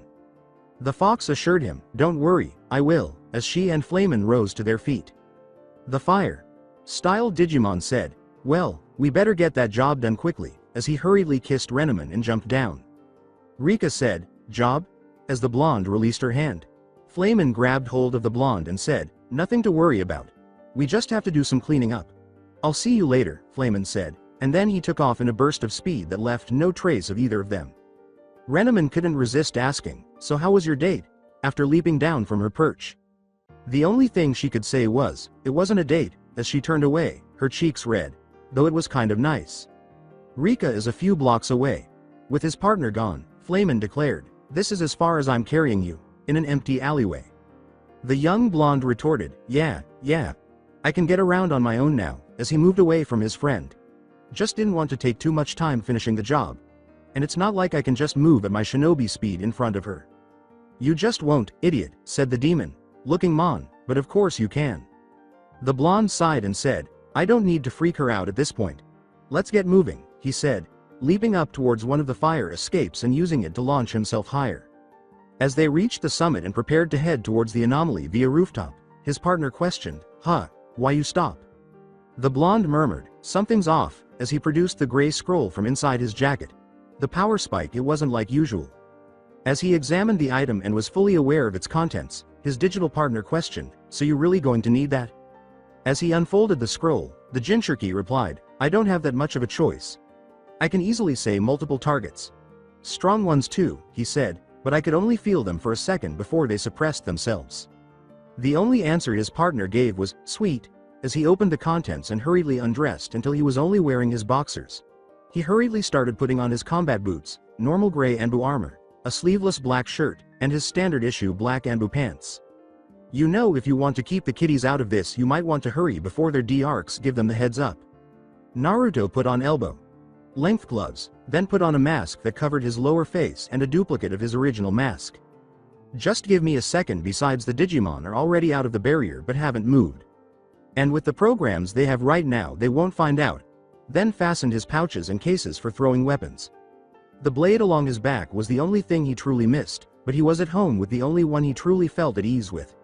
After all, the actual set was at home, and this was only his emergency gear and armor.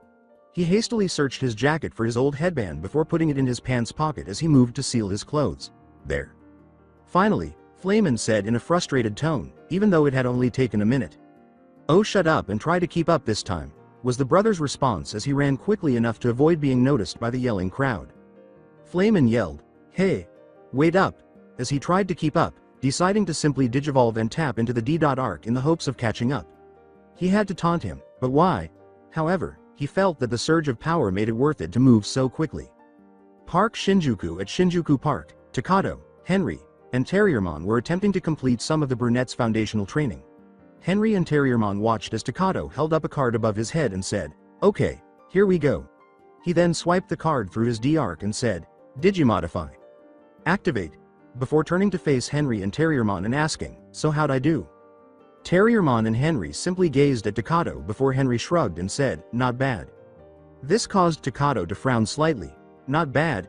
Come on, you have to admit that was cool," was his response to the best way he could think of to accomplish this.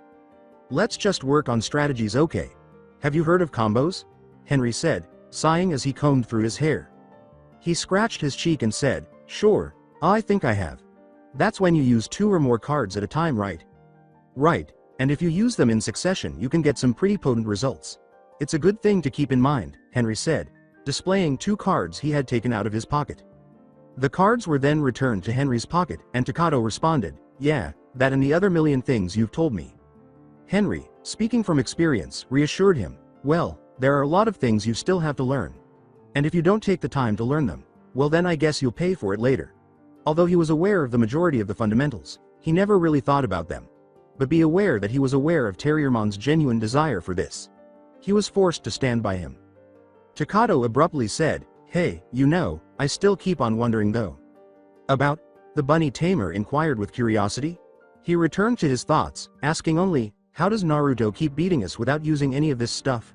Weak Flamin was able to defeat both of their partners with ease in every practice fight they had previously set up. "Wow, I really have no idea. I mean, I guess it has to do with the way he's let Flamin do pretty much what he's wanted, yet be there to help him though," replied Henry with a slight grin. "Though I did ask him about it once and he said it was rare that he ever used cards. Saying that if he did, Flamin would grow too reliant on them. And I guess I can see where he's coming from. But even Flamin will probably need a boost every now and then." Recalling the female tamer's annoyance at the blonde's lack of cooperation, Takato joked, "Yeah, but I wonder if we'll see it happen before Rika kills him." Henry added, "Yeah, I know," and they all laughed together before turning to see Terriermon and Guilman on guard. Both people were suddenly able to sense the abrupt drop in temperature. Takato only managed to utter, "Guilman," before everything around him darkened. Shinjuku's northern side. In a comparatively short period of time, Naruto and Agunimon managed to reach the anomaly. When they reached a meatpacking factory, however, neither was overly shocked. Really, aside from food, what else could keep a group of Digimon together? Knowing how aggressive his kind was, his partner exclaimed, "Oi Naruto, are there any humans in there? Particularly those who came here seeking data, the majority of whom were nothing more than scum." His partner tilted his head toward the sign indicating that the factory would be closed for a company picnic and replied, "Seems we got lucky." The blonde then picked the lock on one of the back doors and opened it, saying, "Though I doubt their inventory is." Agunimon grinned and said, "I suppose so." Then he said, "You think we can take a few ribs as payment?" After giving it some thought, the blonde said, "Oh, stop thinking with your damn stomach. Actually, I think we might deserve a few," she said. As he and his companion navigated the hallways in search of the security room, Sweet cheered them on, and they were fortunate to find it easily. As he observed the numerous camera monitors that occupied the majority of the room, Agunimon remarked, Not bad. These should help in finding them." The Jinchuriki pointed to the monitors that were covering the large freezer on the west side and said, I think we already did. His partner added, good then let's go, as he pulsed a small portion of his power, causing the monitors to malfunction and erase all of that day's data. They couldn't just leave any evidence behind, which was essentially the only reason they had come here in the first place. However, both of them wasted no time in racing in the direction of their rivals after this. Soon after, they encountered the spacious doors that prevented them from engaging in combat. As Agunimon sensed the power behind the doors, he exclaimed with a shot-eating grin, this is going to be fun. Maybe you should set this one out, old-timer. His partner scowled, but not at the remark, fuck you. You stupid brat. He was accustomed to his age. Appropriate jabs, but something didn't feel right. There's defiantly more than I anticipated. The pyro finally opened the doors and hurried in, Naruto following him, saying, oh come on, it can't be that bad. Here I'll take point. He understood his partner's concern. He sensed the power, but how serious could it be? However, they both realized their mistakes when they reached the middle of the large freezer. 30 Snow Gobramon and 20 Hyagumon made up the 50 of them that surrounded them. The majority of Digimon had repressed their power. And the fucking creatures left half-eaten meat all over the ice field. Nay, Naruto, Agunimon muttered as he started to move back and forth with his partner. You know how I said this was going to be fun? He said, disapproving of the way they were staring at them with that crazy expression. As he removed 2 kunai and held them in a reverse grip, his partner replied, yeah, what about it? The fire-style user replied, I don't think it's going to be that much fun anymore, as he softly hissed and extended his blade from the gauntlet. The blonde yelled, no shit they're mad for data, as they had to repel the initial attack. He intended to go and skin whatever brought this horde of Digimon here if they survived. It wasn't normal to have them all here at once, really, it couldn't be Calamon alone. Returning to the park while glaring at her partner, Rika said, oh, will you stop looking at me like that? Since she claimed to have enjoyed her time with Naruto, she continued to give her that sly glance. The first thing Renamon said after the boys had left them was, I suppose Flamen was correct when he told me that his tamer would keep coaxing you out of that shell of yours. With a hint of humor in her voice, she asked, is that all you two do? Talk about what me and Blondie are doing? Partly yes. We actually wonder how long it will take for the both of you to admit it to each other, replied the fox. Though we also do those other activities. Rika instantly replied, as for those activities don't tell me, it really wasn't necessary for her to know, and as for the first part who knows? Renamon raised an eyebrow, wondering if the blonde had done anything to offend her tamer. What makes you say that? She asked, because if he did. Rika couldn't help but laugh when she saw the expression on her partner's face. How could she have never realized how protective the vixen was of her? He didn't hurt me, Rina. He just likes to keep mixing up the rules too much. Mixing up the rules? Although she was a little perplexed by the blonde, Rika clarified, he's making things far more complicated than usual. He's doing things that are making my head spin. Renamon said, smiling playfully, if he's that good, then he's really impressive. Though I think Flame mentioned something along those lines. As she pushed herself off the tree's trunk, she asked her tamer to, really, without missing a beat. I think so. The golden vixen replied, her knowing smile returning as she watched her girl brighten at this. Though I think it's in reverse, she added, seeing Rika stare at her bewildered. You don't honestly believe that he's spent so much time around you if he didn't care about you, did you? You've left him a trance that he isn't able to break away from. Rika sighed and added, I guess, but that wouldn't explain the way he's been acting. Why, really, couldn't she stop thinking about how he held her? Either his scent that he left behind or the sensation of heat rolling over his body. Flamen did mention that your blonde was struggling with his thoughts, afraid that something might change. Rika gathered her arms around herself and muttered, afraid of what? What could possibly be causing the blonde's fear? He showed no fear at all in his actions during the brief time she had known him. He never hesitated to voice his opinions and was always full of confidence. After a minute, Renamon replied, he wouldn't say. Only that Naruto would be the one to decide. But I suppose you'll be the first to find out, he said. Yeah, Rika said with a slight smile, if only he would hurry it up. Why should this be any different from his usual methods of playing with her mind? She was curious about the depth of her feelings for him, though. It was clear that she cared about him. However, she was startled out of her reverie when she sensed the air around her drop sharply. Rina? Don't worry, Rika. I'm right here, reassured Renamon, despite her awareness of the aura that had appeared out of nowhere. It was cold, much colder than she had ever experienced. She truly feared for their lives because of the bloodlust. But immediately composed herself. She had a purpose in life, and beside her was one of them. Rika added, I don't like this, as she lowered her heart rate to normal. She had never encountered this aura before and hoped she would never have to. In order to better protect her, Renneman stood in front of her tamer when a figure emerged from the ground, freezing the surrounding ground. Both of them could now plainly see what could generate such a sinister power because it was fully above the ground. An angel who had fallen and covered himself with ice. However, he gave them a menacing smile before launching himself at them before they could mutter anything. His frozen body was the last thing they saw before it surrounded them. Factory of meat. As he ducked another blow from a Hyagoman's ice club, the blonde could only curse. If he had been permitted to use his full-scale attacks, this could have been much simpler. However, he was aware that using his power to that extent would only endanger others. As he ducked under enormous icicles, he thought, I have to stop whining. If things had gone worse, they could have easily defeated the Snow Gobramon. Every time one was destroyed, their data would be absorbed by one of their evolved brethren, but that was where the true issue had started. It was also easy to say that these idiots were supercharged because there were only 10 left. Since he had multiple deep slashes from where a few got in hits in the initial swarm, it was a good idea that he had worn armor. How you holding up? Agunimon exclaimed as he blocked one enemy's club before he broke off to attempt a solid hit, but it missed. As he attempted to create some distance between his 5 opponents, the blonde exclaimed, trying to enjoy myself. He wished he had brought his sword with him at this moment. He didn't have time to worry about this, though, as he twisted around a punch and stabbed his assailant in the head twice before slashing at him with a wind chakra. Infused kunai. It's safe to say that his brothers quickly divided him up into data. As he briefly disappeared, his partner said, want to know what I'm thinking about right now? Trust me, it's going to help. Before he appeared in front of one of his opponents who was leaning back and cleaved him in two.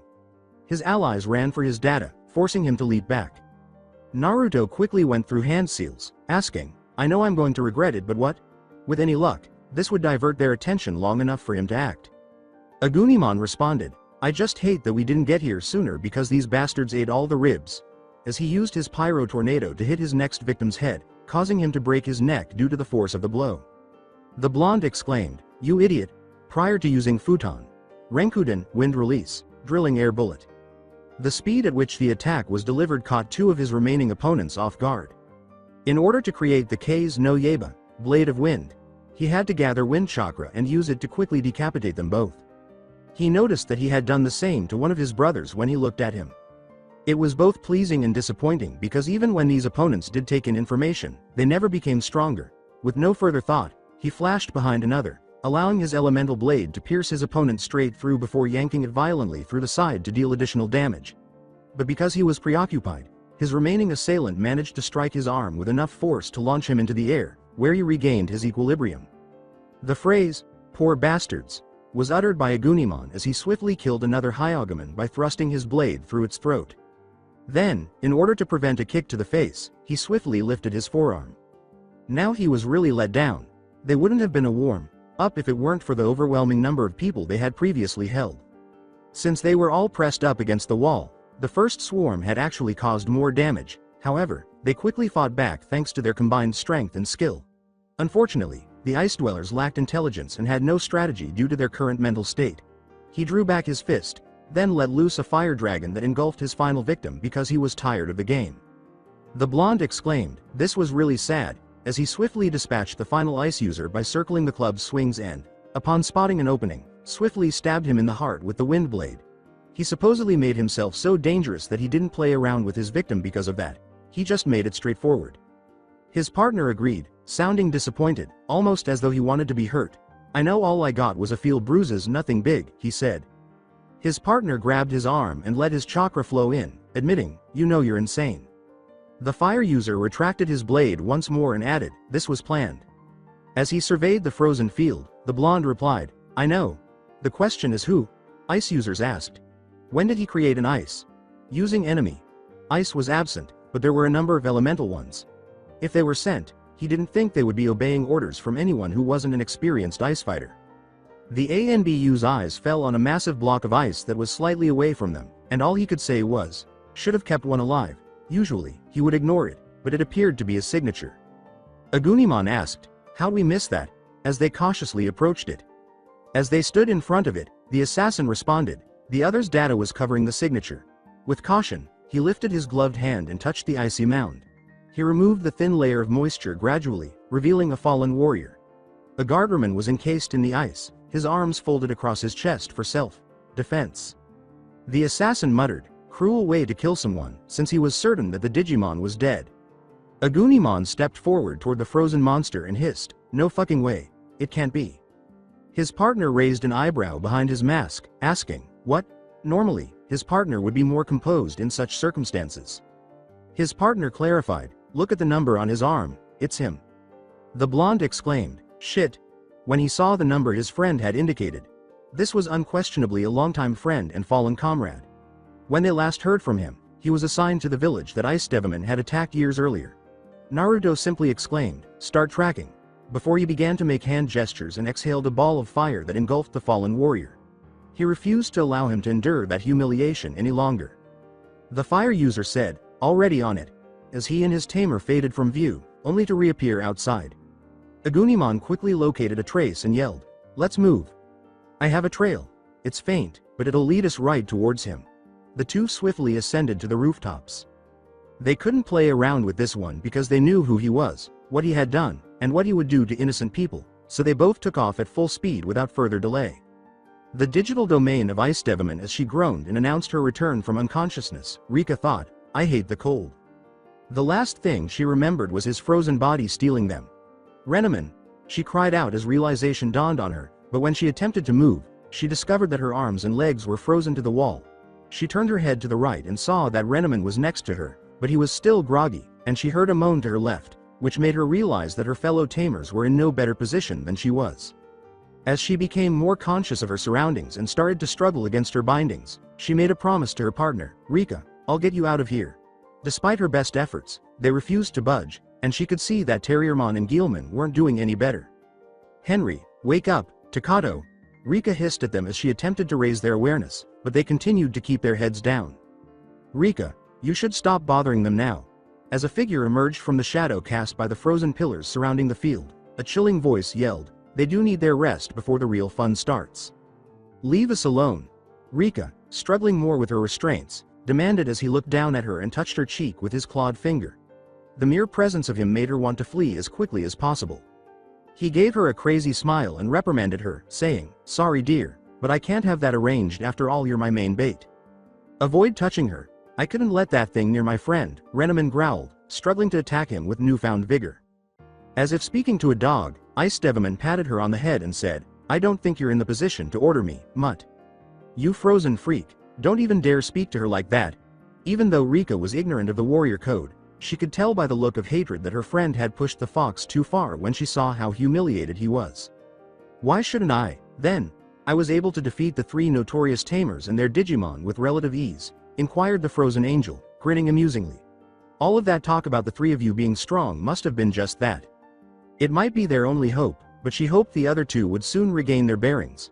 "Let us down and we'll see who's weak," was the challenge the young woman hoped he would accept. The mad monster thought, "I could do that, but why would I want to waste time and effort on you?" He went on to undermine their self-esteem. "You're going to regret not letting us go," smiled at Rika. "You think you have a speed, but they will get here and obliterate you." "Who is the fire user in blonde?" Ice Devilman smirked and asked. "So you chose to pursue us first even though you were aware of them?" Renneman glared at the frozen creature and asked. The ice warrior responded with a wild cackle, "But of course, they're after all the prize. After all, no one has captured my attention more than those two so far." Pride in his subdued fury. "How wonderful it will be to have them in my collection, I think." Two transgressions. Anger. Gathering.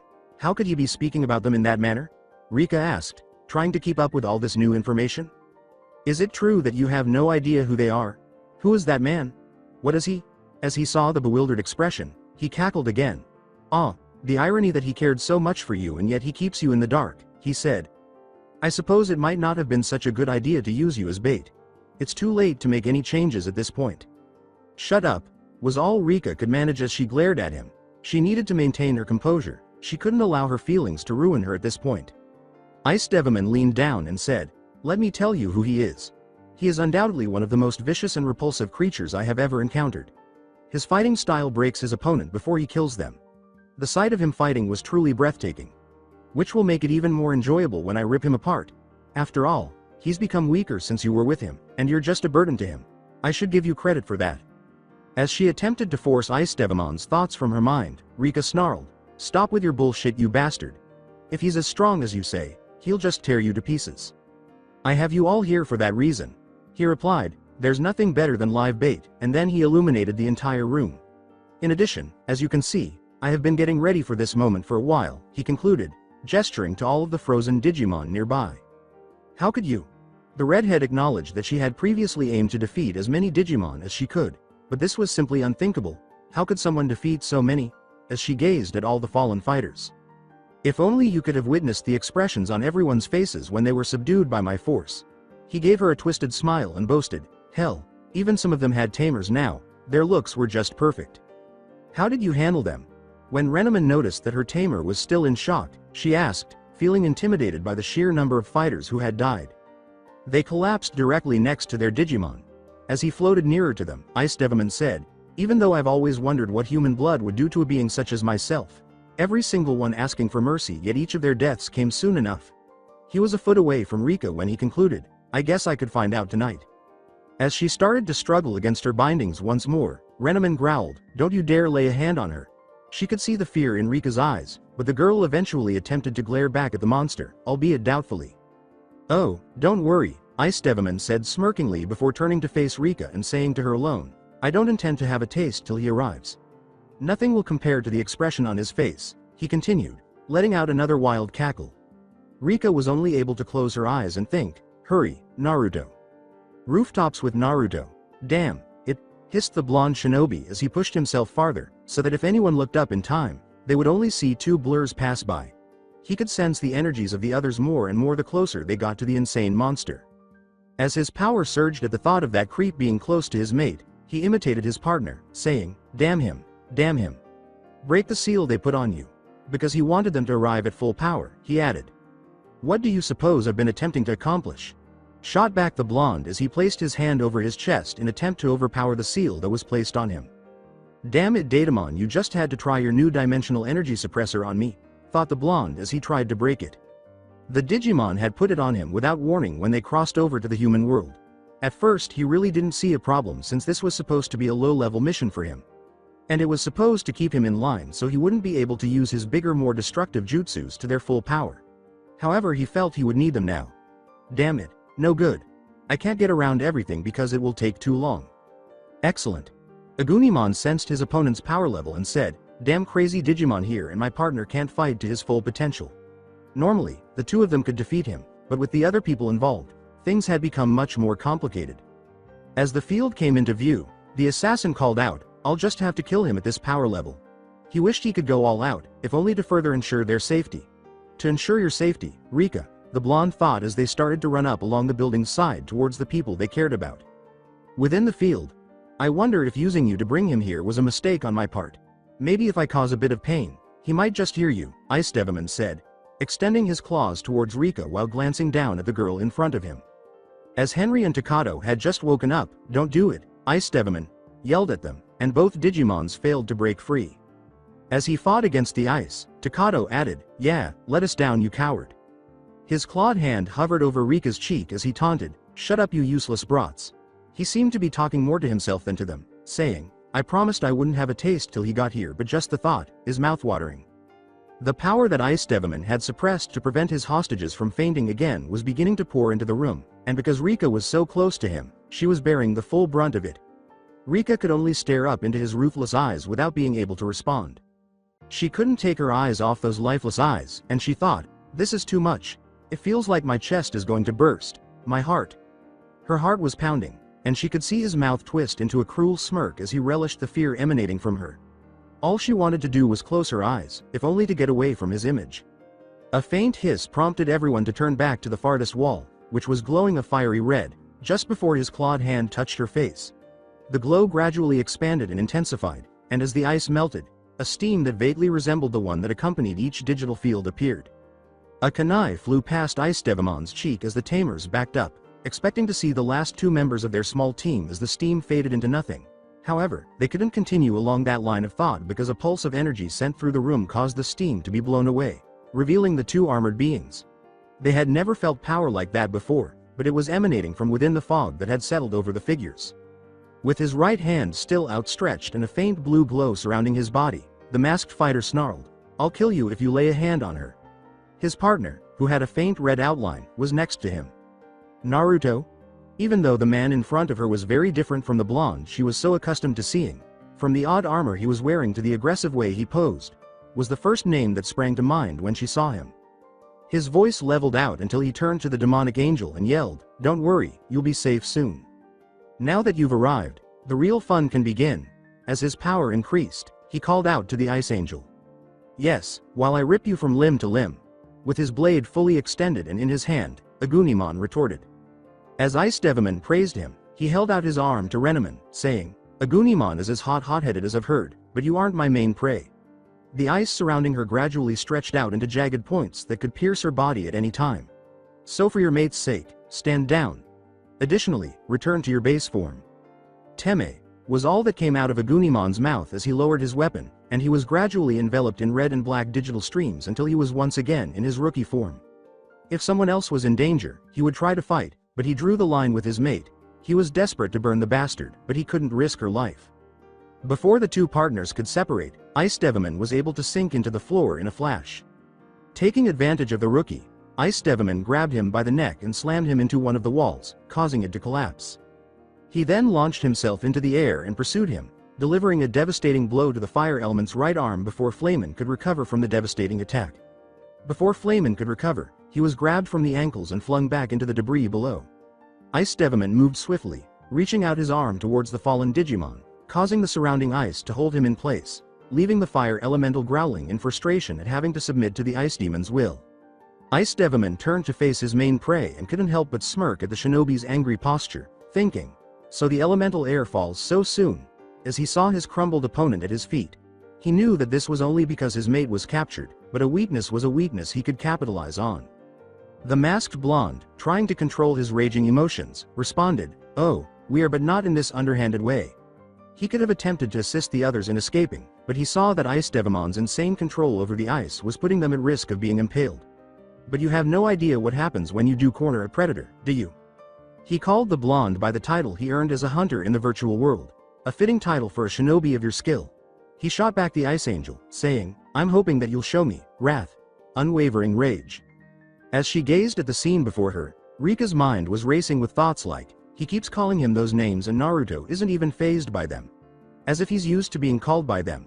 And the fact that he's keeping himself together even though he's facing down a killer on his own isn't even getting him scared. Some of the others shared these thoughts as they began to worry for the blonde's life as well as their own. The blonde yelled, "You talk about me as if you know me," as he assumed his fighting stance. He briefly vanished from view before reappearing behind Ice Devilman. "Don't," was all the ninja said as he backhanded the Digimon across the frozen plain, but the Digimon recovered in midair and made a safe landing on his feet. "Give him hell, bro," was his partner's encouragement as he acquiesced to his restraints. He knew that he could not break free without endangering Renamon, so he could only trust his partner. As the blonde saw the ice angel stroke his cheek, he said, "Trust me, he'll wish he never tried any of this." Naruto knew he could defeat him, but it would be difficult because, despite being a champion, the Ice Digimon still possessed strength and power comparable to an ultimate. "If only I could use my full strength." The angel exclaimed, "This will definitely be interesting, Shinobi. Definitely worth all that scouting on your strengths and weaknesses. However, who would have guessed that these people would be your undoing? Of all things, the girl. Involving these kids was going too far, regardless of the sick game you're playing with me." As his emotions erupted once more, as they had when he was the reason they were in danger, the Jinchuriki growled out, "Just fight me so we can end this." He turned to look at their faces and saw the worry and fear they were trying to hide, and he felt his power spike as he saw the fear in Rika's eyes and her frustration on her features. "Naruto, screw you. You will suffer harm," called out to Rika, who was unable to contain her anxiety any longer because she knew that there was nothing they could do if all of their Digimon were out. However, her anxiety was allayed when she heard the armored ninja laugh deeply. "You would be concerned about something so unimportant, Tay." As he began to become serious, he turned back to his smiling adversary and called out, "Just stay calm, the nightmare is almost over." Ice Devilman quickly sprang forward to try to do the same thing he had done to Flamen, but the blonde took a narrow half step to the side and punched the ice elemental in the abdomen, followed it with an elbow to the chest, and then launched a roundhouse kick into the demon's open chest. Once he recovered from the chakra laced combo, Ice Devilman launched a counterattack. stretching his arms to try to slit the blonde in half, but each time the blonde was able to easily maneuver around them. After a brief period of time for the blonde assassin to get used to his movements, Ice Devilman launched himself forward and connected his knee to the blonde's masked face, sending the blonde reeling back a few feet from the unexpected blow. The jailer barely avoided the Ice Angel's attempt to stab him in the chest with another frozen claw, but the ninja quickly put some distance between them before launching a number of kunai and shuriken at the frozen being, all of which were deflected in midair by the angel's avalanche claw. The blonde made a hand gesture that caused the tags on his weapons to explode as the frozen angel quickly launched himself forward, navigating the still falling attacks in an effort to keep his opponent from resting. "You're becoming overly excited." The blonde was taunted as he phased next to the angel, trying to end it all by stabbing him in the head with a kunai, but his attempt was thwarted when the angel's clawed hand nicked his left shoulder before backhanding him across the field and into one of the walls, causing cracks to appear from the force of the blow. While the blonde was doing things that exceeded everything they had anticipated from humans, including moving at amazing speeds and even leaving marks on the frozen bum, the tamers and their partners were left in a state of shock as they watched him slowly start to pull himself from the wall as if nothing had happened. However, what Ice Devilman said left them even more shocked. "Come on, Wrath. Prove to me your true abilities. Show me the strength you used to defeat those alleged online criminals," yelled out Ice Devilman as he released more of his power before phasing in next to the blonde and landed a frozen claw on the blonde's right forearm that was used in an attempt to block the attack, before quickly kicking the assassin up into the air and landing another claw attack on the blonde's ribs that sent him spiraling down towards the ground. "I guess I'll have to coax it out of you. Freeze in the tundra." The blonde thought only, "Shit," as he started to form hand signs. He then gathered chakra into his lungs and used Kaiten Gokaku no Jutsu, Fire Release, Great Fireball Technique, to counter the rapidly approaching attack. The massive fireball easily pushed back the beam, forcing Ice Devilman to abandon his attack and move around the fire attack in an attempt to catch the blonde off guard. However, Ice Devilman was taken aback when the blonde charged at him as well, only to vanish and reappear above him with the K's no Yeba, Blade of Wind, in a move to finish the fight. Ice Devilman managed to avoid it, but not entirely, and now sported a slash down his arm. Ice Devilman yelled, "Much better, but not enough," as he jerked both arms back and then threw them forward, sending jagged pieces of ice flying at the blonde from all directions. The tamers were amazed at the blonde's ability to keep up with the demented ice Digimon, but they thought they were going crazy because he was still using fire and wind to his advantage. The blonde didn't have time to think, though, as he was evading the ice attack, and by the end, he had only a few cuts on his body, and his mask was cracked and falling apart as one fragmented piece slipped through and struck, making the damage done to it too great for it to handle. "You frozen bum, give it up. I'm too strong for you to defeat. If you can't get a decent hit on me, you've lost." The assassin's eyes were what had truly sent chills up the tamer's spines. The eyes that were normally full of life and compassion were now frozen and filled with anger and malice. Call out Naruto as he pulled down the tattered lower cloth mask and let the others view his face for the first time since the fight began. Ice Devilman growled and laughed, saying, "I've put too much effort into this battle, too much time to lose it all. And you might be right, I could lose here. But, Wrath, I can easily fix that. With one heart. Stopping blow. Claw that's frozen." The frozen angel then ascended into the air before he could muster the strength to launch his attack, but his target had swiftly shifted from the assassin. "Rika. No." As he saw Ice Devilman's target through his frozen eyes, he roared out the Jinchuriki, realizing that he had no time to raise any shields other than one. Time seemed to slow down for the others, but Rika could see it coming. She was worried as she watched Ice Devilman charge his attack, but when she saw him go over the blonde, she knew she was the bait. Ice Devilman knew the blonde would stop at nothing to protect her, even if he was fast. She could hear the others gasp. Was she hit and didn't feel it? Then she heard the sound of his blood hitting the ground, a dull patter, and she cursed the creature that had created the monster that had done this. He had only himself between the attack and Rika, and the attack broke through his armor and easily went through his body. The blonde had only a second to use his hands to grab onto the ice demon's hand and stop it from reaching Rika. The only thing that actually went in was one or two clawed fingers, and fortunately they missed his organs. He didn't have time to put up any kind of shield other than the one he used to protect those who were dear. As her eyes started to water, Rika whispered, "Naruto." She could see the clawed fingers dripping precious blood, and although the wound was not very large, she could tell how precise it was by the holes the fingers made, which resembled bullets. What scared her the most, though, was that even though the wounds were as large as the piercing claws, the armor surrounding them started to break away, exposing the skin underneath it to be frozen. It appears worse than it does in reality. If only he could be at full power, the seal wouldn't budge no matter how much he messed with it. It didn't matter. He could feel his brother's power rising. If he died, Ice Devilman would be too preoccupied with his victory to digivolve on his own. Don't worry, it'll be over soon, he assured the blonde through his blood stained lips. It was true that it felt more numb than anything else, but it didn't help that everything was becoming hazy. You're right, it will end soon. Wrath, you just put an end to it. Before he erupted in a wild laugh, the demonic angel mocked, and here I thought this would be a better fight.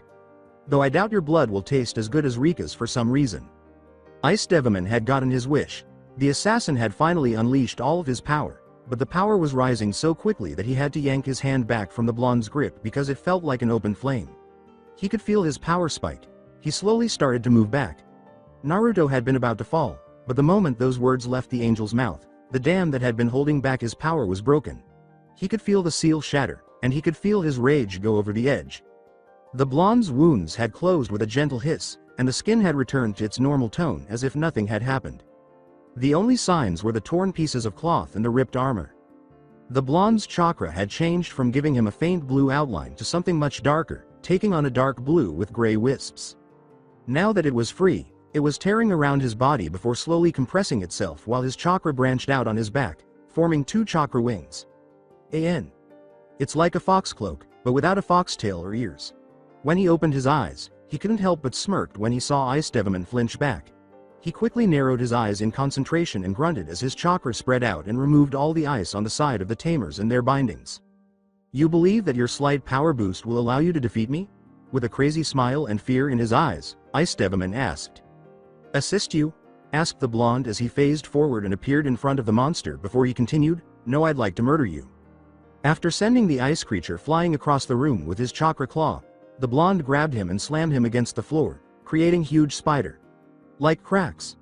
You kept calling Wrath. Well, you got him, the blonde said. I was attempting to hold onto that aspect of myself for a reason. Anger and rage that never goes away. Pure hate. It's too late now, but you simply couldn't stop. You pass away this evening. Ice Devilman was already getting up and shouting, You're right. You are stronger for now. As soon as the blonde's words were out of his mouth. I'll get you for this, Namikaze. Just know that. The future is always an option. As he was attempting to escape before he heard the blonde's partner call out Nova Blast. As a large fireball hit him in the back. Turning, he saw a Gunimon with his outstretched hand smirking at him. Forget about me. A smirk was etched on Pride's face as he taunted him. Before he could respond, however, he heard birds chirping, and as he turned around, he saw the blonde clutching his right arm while lightning encircled it, shouting, Your future is death. In an attempt to defend himself, Ice Devilman held up his arms, but the Jinchuriki smirked as he ran forward, tearing up the ground, and then he called out Rakery. He then used his lightning-covered arm to dispose of them, piercing the ice elemental torso before pumping more chakra into his attack, which caused the Digimon to fall to his knees. The kneeling Digimon looked up in panic as he felt the shinobi's power spike again as the lightning left his arm, causing chakra to spin in his hand. Glancing into the blonde's lifeless eyes, Ice Devilman muttered, It wasn't supposed to be this way. All of the tamers could still hear the blonde say, You're right, I should have hunted you down all those years ago. To cease causing harm to so many innocent people. To prevent you from bringing these children into it. But I'll take care of that now. Farewell, idiot. The blonde uttered only, Rasengan, as he pressed his attack into the Digimon's body, causing him to scream in agony before exploding into streams of red data, which vanished momentarily as the digital field followed suit. As his chakra weakened and his body started to protest against movement, the assassin said, Fuck, and fell to one knee. It's still too much pain if I use it in a flash, the blonde thought, turning his head to see still shocked tamers. Require assistance? As he felt his arm around his brother's shoulders and was lifted up, he heard his partner ask. He was ruthless in the end, and part of him relished being able to defeat a fighter like Ice Devilman in that way. Like you need to ask, the blonde said, never taking his eyes off the tamers, who were shocked by his display and, in fact, probably now afraid of him. No way, Naruto. The group's brunette exclaimed, That was so cool, as he smiled and strode forward, only to halt when the blonde's lifeless gaze fell on him. Regulating the weather in that way. There were people who could, according to Sensei, but it's just for it to be real. Henry reached down to pick up his partner and said, Wow, but like the brunette, he stopped short when the icy blue eyes met his. Naruto, I'm so sorry, Rika started, but she stopped when the blonde shook his head slowly and her frustration subsided. "It was all my fault, so you have nothing to apologize for," the blonde exclaimed. "You should all be afraid. Hell, even I can see you, or even though you try to hide it." He gestured for his partner to start backing away towards the rooftop, saying, "I should have never interfered with any of your lives." It was evident that their eyes were tense and that their partners were not doing any better. He simply went on, "It's only natural, just forget about me," before any of them could object. "You want me to put you out of my mind just because you tell me to? Here we are trying to be supportive and he's making it so hard?" Rika asked, her old frustration returning, but she knew what was causing her anger. He wanted her to forget every moment they shared as if it were nothing. As his eyes never warmed up, the blonde replied firmly, "Yeah, that sounds about right. Get us out of here, Aguniman." As soon as he finished speaking, he saw Rika attempt to approach him but be restrained by her partner. "Yeah, sure," his partner said, looking at his mate as though to say he would return later. He swiftly supported half of his brother's weight as he leapt off the rooftop and called forth his flames to envelop him and his brother.